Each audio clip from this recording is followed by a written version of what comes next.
público formado por petistas e militantes do PSB, PCdoB e PSOL vaiou o ex-governador de São Paulo 2 vezes. A primeira quando teve o nome anunciado e a segunda quando discursou. Tanto o mestre de cerimônia quanto Alckmin precisaram iniciar as falas rapidamente para abafar as vaias. Acompanhe. Alckmin! Geraldo Alckmin! Presidente Lula, governadora Fátima, querida Janja. A governadora do Rio Grande do Norte, Fátima Bezerra, tentou apaziguar os ânimos e defendeu um movimento mais amplo de alianças. Já a presidente do PT, Gleisi Hoffmann, disse que eles recebem no palco até quem divergiu deles, desde que sejam pessoas favoráveis à democracia e contra o presidente Jair Bolsonaro.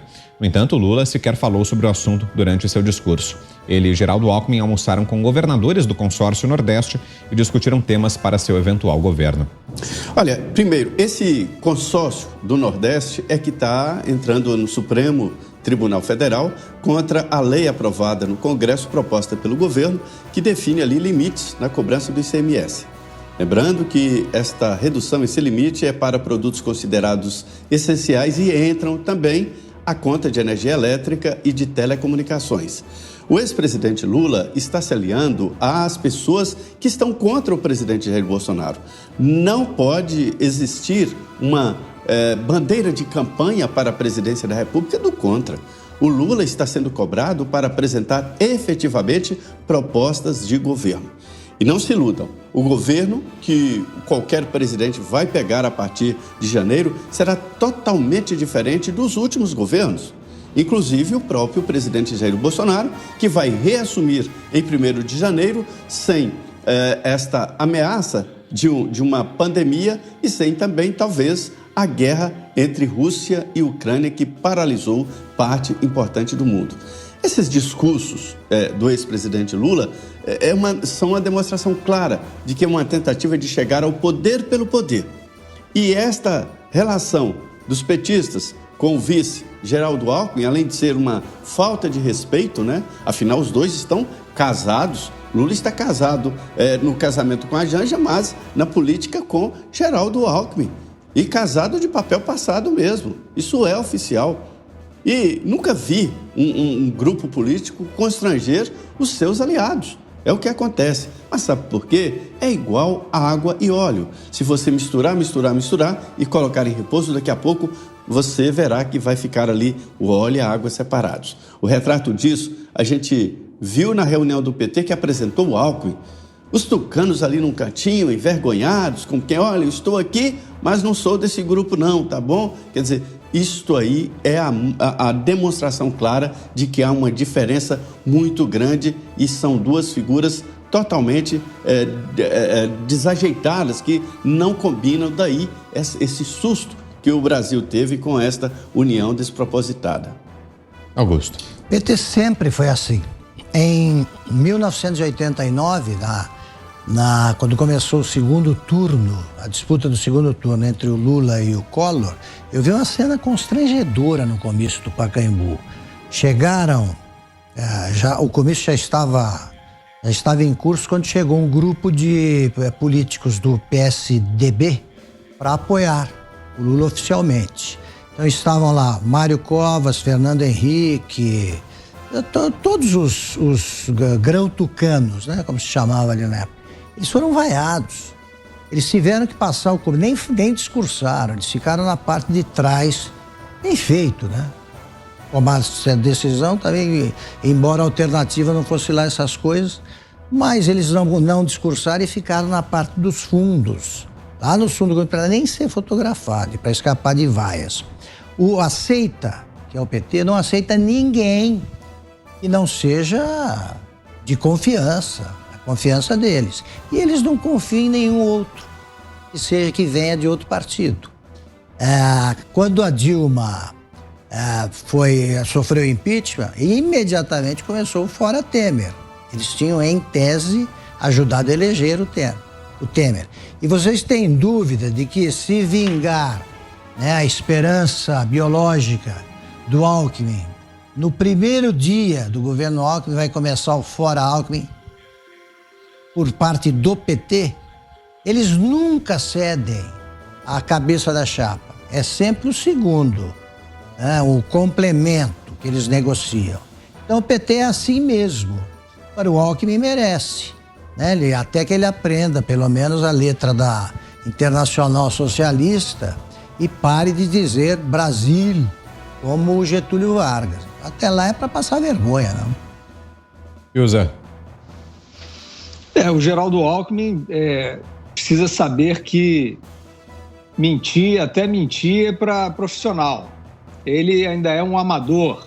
Ele veio com essa, né? Ele veio com essa novidade de que o PT é a saída democrática. Ele está mentindo.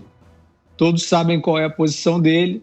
Ele já tinha chamado o Lula de ladrão, dizendo que o desejo de candidatura em 2018 era um desejo de volta à cena do crime. Ele sabe muito bem o que aconteceu, conhece muito bem os crimes cometidos pelo Lula e pelo PT e se desmoraliza ao vivo. Não tem escapatória, não tem aí meia-verdade, não tem um rebolado político que dê jeito. Ele está se associando a quem ele sabe que é criminoso.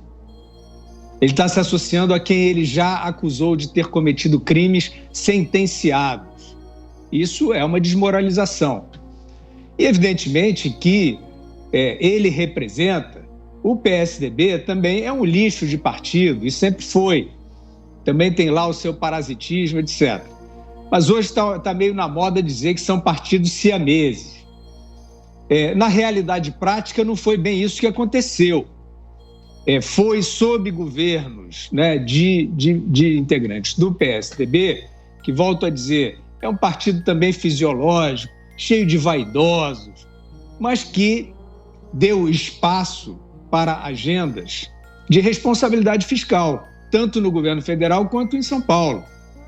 Boa parte do que se tem hoje de fundamentos da economia, de organização fiscal, de redução do Estado, já citei hoje aqui, tem a ver com gestões de aliados do Alckmin, do Fernando Henrique. Estavam aí, o ministro Paulo Guedes sabe disso, né? Estavam aí dando espaço para quem sabe fazer, não os fisiológicos do PSDB, mas para quem sabe fazer, que aparece de vez em quando, como aparece agora nesse momento. E aí, evidentemente, que o que aconteceu aí foi uma surra no PT. O PT ficou a pão e água. O Lula achou que seria eleito ali depois do impeachment do Collor. E veio o Plano Real. E o Lula teve que esperar 10 anos. E teve que esperar 10 anos porque se fez uma reforma importante.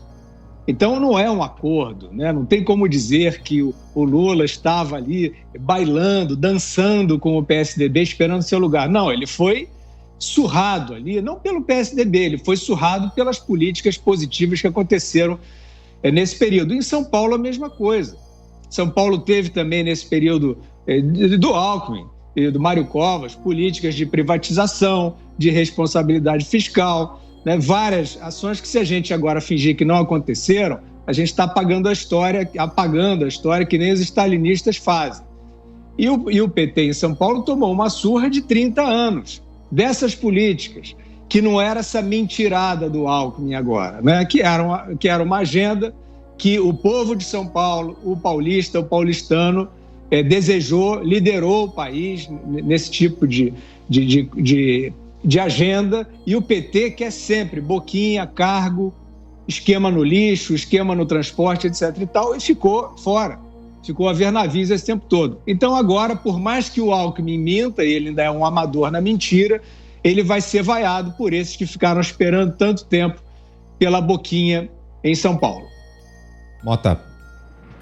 Olha, o comentário do Augusto me trouxe memórias daquela eleição de 1989.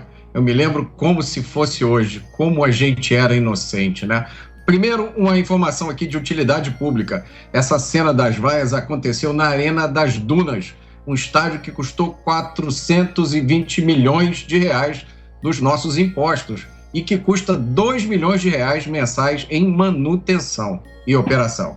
Agora vamos à vaia. Essa vaia diz mais do que dezenas de pesquisas de intenção de voto. Ora, quem vota em Lula não vota em Alckmin. Quem vota em Alckmin não vota em Lula. Qual é a explicação, então, da chapa Lula-Alckmin? É muito difícil dizer. É um mistério que tem dado até margem a teorias de conspiração curiosas, né? Tem gente que diz que essa chapa seria uma reedição da teoria das tesouras, em que PSDB e PT fingiam ser oposição um ao outro, mas, na verdade, o que eles tinham era um plano para dividir o país. O Brasil já viu cenas de adversários ferrenhos dividindo o palanque. Tem uma cena curiosa de Luiz Carlos Prestes no mesmo palanque que Getúlio Vargas. Getúlio Vargas, que tinha deportado a esposa de Luiz Carlos Prestes, que era Olga Menário, grávida, para um campo de concentração onde ela morreu na Alemanha nazista. E, no entanto, Prestes subiu no mesmo palanque que Getúlio Vargas. Mas essa história, essa parceria Lula-Alckmin, me lembra mais aquela história do escorpião e do sapo. O escorpião queria atravessar um rio e aí pediu carona para o sapo. Sapo, deixa eu ir nas suas costas. O sapo falou, você tá louco, escorpião? Se eu botar você nas minhas costas, você vai me picar e eu vou morrer. Aí o escorpião disse, não, sapo, claro que eu não vou fazer isso, porque se eu picar você, eu tô nas suas costas no meio do rio, morremos os dois. Aí o sapo disse, não, tá certo, faz sentido. O sapo botou o escorpião nas costas e começou a atravessar o rio. No meio do rio, o escorpião dá uma picada no sapo. E aí o sapo, morrendo, vira para o escorpião e fala, mas escorpião, por que você fez isso? Agora vamos morrer os dois afogados aqui. Aí o escorpião olha para o sapo e responde, é a minha natureza.